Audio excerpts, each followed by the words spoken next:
Hello friends, आज हमारा evidence act में हम कन्फेशन के प्रकार, कन्फेशन की एविडेंसरी वैल्यू को और रिट्रैक्टेड कन्फेशन को समझेंगे। ये हमारा एविडेंस एक्ट का 17th लेक्चर है। शुरू करते हैं। जो कन्फेशन होता है, जैसे हमने एडमिशन के प्रकार में पढ़ा था, सेम एनालॉजी यहां पर है। यदि आप उसे भी समझ लेंगे तो सेम लगभग कॉन्सेप्ट है। तो कन्फेशन के प्रकार की बात करें तो कन्फेशन दो प्रकार का होता है। एक आपका जुडिशियल कन्फेशन और एक होता है एक्स्ट्रा जुडिशियल कन्फेशन, यानी कि एक न्यायिक संस्वीकृति और एक होता है न्यायिकेतर संस्वीकृति। जो न्यायिक संस्वीकृति होती है, न्यायिक संस्वीकृति वह संस्वीकृति होती है जो आप कोर्ट की प्रोसीडिंग के दौरान, जो जुडिशियल प्रोसीडिंग के दौरान आप करते हैं। या तो आप मजिस्ट्रेट से कन्फेशन करते हैं या कोर्ट से कन्फेशन करते हैं और अपने अपराध को स्वीकार कर लेते हैं। चूंकि न्यायिक संस्वीकृति है तो यहां पर इसकी एविडेंसरी वैल्यू ज्यादा होगी, चूंकि आप यहां पर संभावना इस बात की कम रहती है कि आपको डराया धमकाया गया हो या किसी प्रकार से थ्रेट, इंड्यूसमेंट, प्रॉमिस या अन्य गलत तरीके से उसको कन्फेशन को प्राप्त किया गया हो। और जुडिशियल कन्फेशन को हम फॉर्मल कन्फेशन भी कहते हैं, औपचारिक संस्वीकृति भी कहते हैं। और इसके अपोजिट में हम एक्स्ट्रा जुडिशियल कन्फेशन हम समझेंगे। तो एक्स्ट्रा जुडिशियल कन्फेशन जो होता है वह न्यायालय के बाहर किसी भी प्रकरण में किसी भी व्यक्ति से हो सकता है। आप नॉर्मली कार्रवाई, नॉर्मली जो नेचुरल जो आप काम कर रहे हैं वहां भी कर सकते हैं।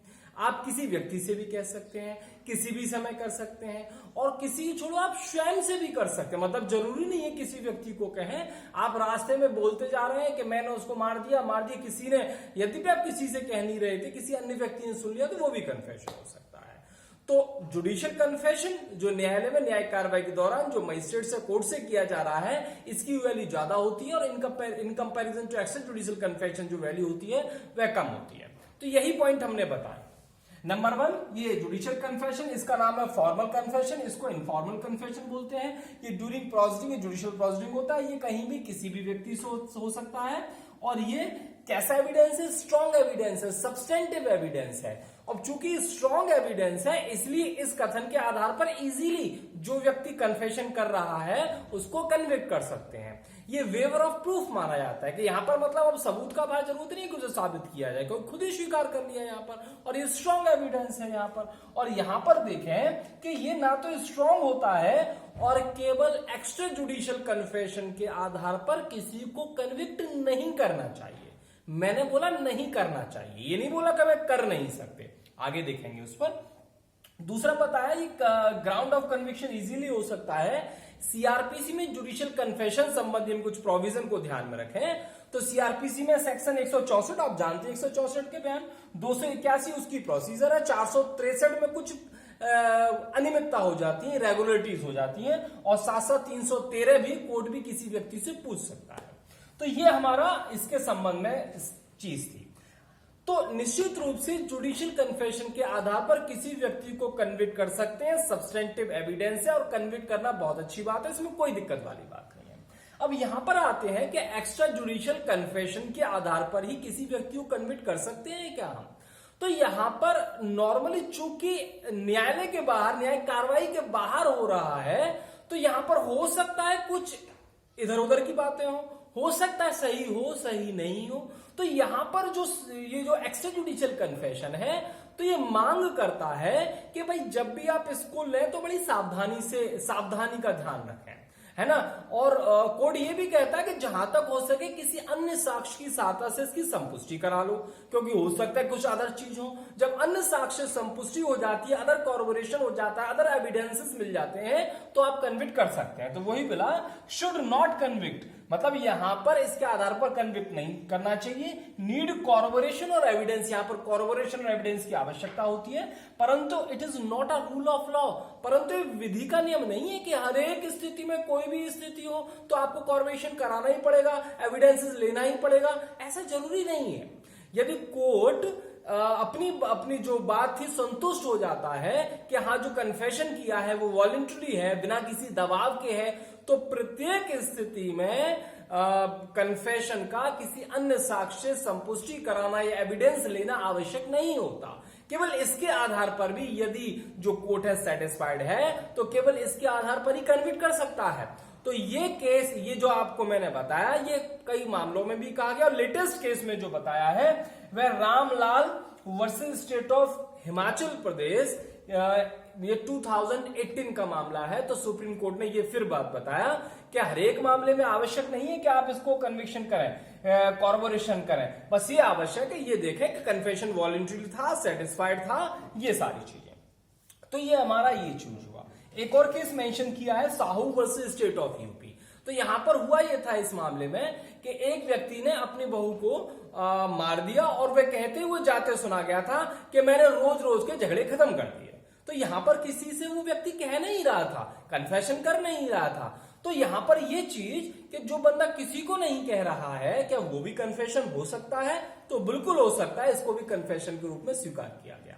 तो हम बात करें एविडेंशियल वैल्यू की, तो कन्फेशन के आधार पर किसी व्यक्ति को सजा दी जा सकती है और ये सब्सटेंटिव एविडेंस होता है। और जुडिशियल कन्फेशन की जो वैल्यू होती है स्ट्रांग होती है, ज्यादा अच्छी होती है। और एक्स्ट्रा जुडिशियल में जहां तक हो सके यदि कुछ वो हो तो आप अन्य एविडेंसेस लो, कॉर्पोरेशन यानी कि संपुष्टि करा लो किसी अन्य चीज की सहायता से। इवन देन यदि आप इसके एक्स्ट्रा जुडिशियल कन्फेशन से सेटिस्फाइड हो तो even then on the base of extra judicial confession the court में कन्विक्ट द एक्यूज्ड। तो ये हमारा था judicial confession, extra judicial confession और इसकी एविडेंशियल वैल्यू। अब इसके साथ साथ एक और चीज हम पढ़ते हैं, रिट्रैक्टेड कन्फेशन। तो यहां पर ये समझाना चाह रहे हैं कि सपोज करो कि कोई अभियुक्त है कि वह पहले तो ये कह देता है कि भाई मैंने ही ए नाम के व्यक्ति को मारा है, मैंने ही इसका मर्डर किया है। परंतु जो बाद में जब ट्रायल शुरू होता है तो हो सकता है वो अपनी बात से मुकर जाए, है ना। तो पहले तो उसने कह दिया मजिस्ट्रेट के सामने, है ना, कि हाँ मैंने ही इसको मारा है। परंतु बाद में जब ट्रायल शुरू हुआ तो वो कह रहा है मैंने नहीं मारा, अर्थात मैंने कन्फेशन नहीं किया है, मैंने नहीं मारा है। और ये कहता है मैंने तो कन्फेशन ही नहीं किया, या फिर गलत तरीके से किया या स्वेच्छा से नहीं किया।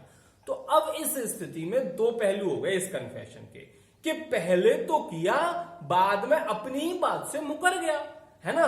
तो इस प्रकार के मुकरे हुए कन्फेशन को ही हम बोल रहे हैं मुकरी हुई संस्वीकृति, इंग्लिश में बोलते हैं रिट्रैक्टेड कन्फेशन, है ना। तो अब इस प्रश्न ये उठता है कि रिट्रैक्टेड कन्फेशन का क्या इफेक्ट होगा। तो हम रिट्रैक्टेड कन्फेशन ही बात कर रहे हैं। तो रिट्रैक्टेड कन्फेशन में प्रथम स्टेज पर जब जो ऑफिसर था, जो इन्वेस्टिगेशन ऑफिसर था, जो इन्वेस्टिगेशन कर रहा था, जब उसने एक्यूज को जाके देखा और उसे ऐसा लगा कि एक्यूज ने क्राइम किया है, वो सेटिस्फाइड हो जाता है, एक्यूज को मजिस्ट्रेट के समक्ष ले जाता है। और जब मजिस्ट्रेट उसके बयान लेता है तो वो कह देता है कि हाँ मैंने ही इस बंदे को मारा है, मैंने ही अपराध किया, तो कन्फेशन हो गया, है ना। परंतु जब बाद में उसके पश्चात जब ट्रायल शुरू होता है फिर क्या कहता है, वो ये कहता है दो चीज कह सकता है। नंबर वन, वो ये कहता है कि मैंने तो कन्फेशन ही नहीं किया था, या फिर ये कह सकता है कि मैंने कन्फेशन किया था परंतु वॉलंटरी नहीं किया था, स्वेच्छा से नहीं किया था, अर्थात मैंने थ्रेट में, इंड्यूसमेंट में या किसी प्रॉमिस के अधीन किया है, वो मेरा कन्फेशन मेरी सहमति से नहीं है। तो यदि दो तरीके से वो कुछ भी कहने लग जाए तो इस स्थिति में होगा क्या। अब यहां पर एक क्वेश्चन उठता है, now question arise, what will be the value, what will be the effect of retracted confession. तो उस स्थिति में दो रूल, दो चीज हम समझ सकते हैं कि नॉर्मली एक तो है रूल ऑफ लॉ और एक है रूल ऑफ प्रूडेंस। तो रिट्रैक्टेड कन्फेशन के संदर्भ में देखें, ऐसा बात करें कि रूल ऑफ लॉ तो यह है कि रिट्रैक्टेड कन्फेशन के आधार पर भी हम किसी व्यक्ति को उसके जो उसने कथन किया था, यदि कोर्ट सेटिस्फाइड होता है कि वो सही तरीके से किया था, उसने वॉलंटरीली किया था, क्लियरली सारी चीज क्लियर हो रही है, तो रिट्रैक्टेड कन्फेशन के आधार पर भी कन्विक्ट कर सकता है। दूसरी चीज, अब यहां पर सावधानी करने में यह है, रूल ऑफ प्रूडेंस ये है, चूंकि वो मुकर गया है तो इसलिए जहां तक हो सके आप किसी अन्य एविडेंसेस को भी ले लो, है ना। यदि अदर एविडेंसेस ले लेंगे तो ज्यादा बेटर होगा। तो ये दो चीज है, rule of law, rule of prudence. तो रूल ऑफ प्रूडेंस ये कह रहा है कि लेना चाहिए, परंतु यदि कोर्ट सेटिस्फाइड है तो भी यहां पर उस चीज को, अन्य एविडेंसेस को लेने के लिए बाध्य नहीं है। एक और चीज, रिट्रैक्टेड कन्फेशन टर्म जो है एविडेंस एक्ट में ना तो कहीं यूज है ना ही कहीं डिफाइन की गई है। तो आप इसी तरीके से शुरुआत करेंगे और अपनी 2 कंडीशन मेंशन कर देंगे, रूल ऑफ लॉ लिखेंगे, रूल ऑफ प्रूडेंस लिखेंगे और इसके साथ साथ 1-2 केस लिख देंगे। एक केस है Pyarelal versus state of Rajasthan. तो इस मामले में भी ये कहा गया था, चूंकि रिट्रैक्टेड कन्फेशन जो रूल ऑफ प्रूडेंस की हम बात कर रहे हैं, तो इसका मतलब हर एक स्थिति में बाउंड नहीं है। यदि कोर्ट सेटिस्फाइड है तो रिट्रैक्टेड यानी कि मुकरी हुई संस्वीकृति के आधार पर भी कोर्ट उसे कन्विक्ट कर सकता है। तो ये कहा था Pyarelal versus state of Rajasthan के मामले में, और इसी तरीके से कुछ टेस्ट डिसाइड किया गया था state versus MK Maity, state of Maharashtra versus MK Maity के मामले में भी। तो इस तरीके से हमारा रिट्रैक्टेड कन्फेशन और जुडिशियल और एक्स्ट्रा जुडिशियल और इन दोनों की वैल्यू, बल्कि इन तीनों की वैल्यू मैंने आपको बता दी। ये यूपीपीसीएसजे, एपीओ और एचजीएस के एग्जाम में आती है, बहुत इंपॉर्टेंट है। ये हमारा लेक्चर कंप्लीट होगा। Thank you.